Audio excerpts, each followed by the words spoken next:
Thank you for being here. I am Margaret Low Smith. I'm president of AtlanticLIVE, and I'm delighted to welcome you to the Atlantic's 7th Annual Health Forum.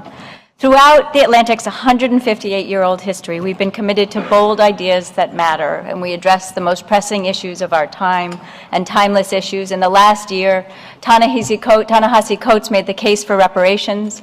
More recently, Graham Wood explained what ISIS really wants.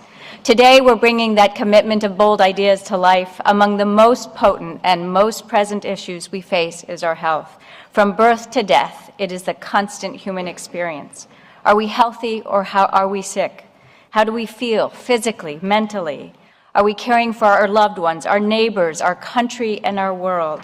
The issues are relentlessly important and relentlessly interesting. We have a first-class lineup today. We'll hear from Dr. Zeke Emanuel, who wrote the much-debated essay, Why I Hope to Die at 75. Gabrielle Glazer, who in our most recent issue debunks the myth of Alcoholics Anonymous, and there's so much more. A few more notes before we get rolling. I think the temperature has finally warmed up in here. I hope everybody's comfortable.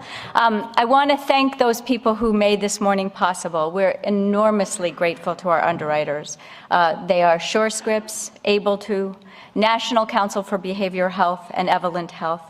We are on Twitter at the Atlantic_Live. You should join the conversation using the hashtag AtlanticHealth.